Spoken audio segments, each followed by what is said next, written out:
നമസ്കാരം. ഇന്നത്തെ ഈ വീഡിയോയിൽ 2025 രാഹു ശുക്ര സംയോജനത്തെപ്പറ്റിയും അതുവഴി ഗുണകരമായ ഫലങ്ങൾ ലഭിക്കുന്ന 4 രാശിക്കാരെ പറ്റിയുമാണ് പറയുന്നത്. വേദജ്യോതിഷപ്രകാരം ഏറ്റവും പ്രാധാന്യമർഹിക്കുന്ന 2 ഗ്രഹങ്ങളാണ് രാഹുവും ശുക്രനും. രാഹുവും ശുക്രനും ശുഭസ്ഥാനങ്ങളിൽ അല്ല എങ്കിൽ അത് ഓരോ രാശിക്കാരെയും ദോഷകരമായി ബാധിക്കും. എന്നാൽ 2025 രാഹുവും ശുക്രനും ഒന്നിക്കുകയാണ്. ഇരു ഗ്രഹങ്ങളും ഒരേ രീതിയിൽ ഒന്നിക്കുന്നതോടെ ദോഷങ്ങൾ എല്ലാം അകന്ന് ഭാഗ്യം തെളിയാൻ പോകുന്നത് 4 രാശിക്കാരിലാണ്. ഈ രാശിക്കാർക്ക് നല്ല രീതിയിൽ സമ്പാദിക്കാൻ കഴിയുന്നതാണ്. പുതിയ ജോലിയിൽ പ്രവേശിക്കുവാനും സാധിക്കും. സാമ്പത്തിക പ്രശ്നങ്ങൾ അകറ്റാനും ഈ രാശിക്കാർക്ക് സാധിക്കും. ഈ സൗഭാഗ്യങ്ങളെല്ലാം ലഭിക്കുന്ന രാശിക്കാർ ഏതൊക്കെയെന്ന് നോക്കാം. ആദ്യമായി കർക്കിടകം രാശി. കർക്കിടകം രാശിയിൽ വരുന്നത് പുണർത്തിൻ്റെ 4-ാം പാദവും പൂയവും ആയില്യവുമാണ്. കർക്കിടകം രാശിക്കാർക്ക് അവരുടെ ജീവിതത്തിലെ സന്തോഷവും ഐക്യവും വർദ്ധിക്കുന്നതായിരിക്കും. ജോലിയിൽ വളരാൻ ഈ രാശിക്കാർക്ക് സാധിക്കുന്നതാണ്.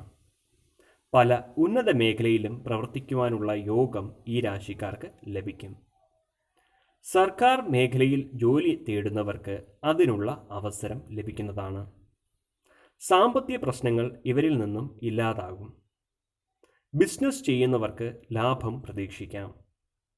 പുതിയ നിക്ഷേപങ്ങൾ നടത്തുവാനും പുതിയ പ്രോജക്റ്റുകൾ ഏറ്റെടുത്ത് നടത്തുവാനും ഈ രാശിക്കാർക്ക് സാധിക്കുന്നതാണ്. തൊഴിൽ മേഖലയിൽ നിങ്ങളുടെ കഠിനാധ്വാനത്തെ എല്ലാവരും പ്രശംസിക്കുന്നതായിരിക്കും. കൂടാതെ സ്ഥാനക്കയറ്റം ലഭിക്കുവാനും യോഗം കാണുന്നു. അടുത്തതായി തുലാം രാശി. തുലാം രാശിയിൽ വരുന്നത് ചിത്തിരയുടെ 3-4 പാദങ്ങളും ചോതിയും വിശാഖത്തിൻ്റെ 1, 2, 3 പാദവുമാണ്. ഇവരെ സംബന്ധിച്ച് തൊഴിൽ മേഖലയിൽ മികച്ച നേട്ടങ്ങൾ ലഭിക്കുന്നതായിരിക്കും. സാമ്പത്തിക പ്രശ്നങ്ങൾ ഈ രാശിക്കാരിൽ നിന്നും അകലും. നിങ്ങളുടെ കഴിവ് മറ്റുള്ളവരാൽ അംഗീകരിക്കപ്പെടും.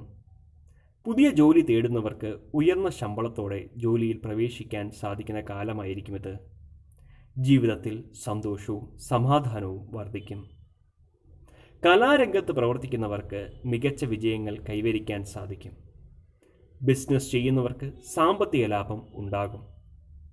അടുത്തതായി ധനുരാശി.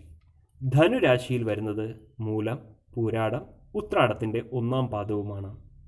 ഇവരെ സംബന്ധിച്ച് വ്യക്തി ജീവിതത്തിലും ജോലിയിലും നിരവധി നേട്ടങ്ങൾ സ്വന്തമാക്കാനുള്ള യോഗം ഉള്ള കാലമാണിത്. ഇവർക്ക് സമ്പാദ്യം വർദ്ധിപ്പിക്കാൻ സാധിക്കുന്നതാണ്. ജോലിയിൽ വളരാനുള്ള യോഗമുണ്ട്. പുതിയ ചുമതലകൾ വഹിക്കുവാനും യോഗം ലഭിക്കുന്നതാണ്. വിദേശയാത്രകൾ നടത്തുവാൻ ആഗ്രഹിക്കുന്നവർക്ക് അത് സഫലമാകുന്ന കാലമായിരിക്കും. വിദേശ തൊഴിലിന് ശ്രമിക്കുന്നവർക്ക് നല്ല അവസരങ്ങൾ അവിടുന്ന് ലഭിക്കുന്നതായിരിക്കും. അടുത്തതായി മീനം രാശി. മീനം രാശിയിൽ വരുന്നത് പൂരുരുട്ടാതിയുടെ 4-ാം പാദവും ഉത്രട്ടാതിയും രേവതിയുമാണ്. മീനം രാശിക്കാരെ സംബന്ധിച്ച് ആത്മീയ വിഷയങ്ങളിൽ താല്പര്യം വർദ്ധിക്കുവാൻ സാധ്യതയുണ്ട്.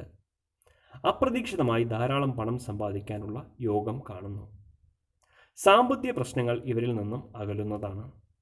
ദാമ്പത്യ ജീവിതം സന്തോഷകരവും സമാധാനപരവുമായിരിക്കും.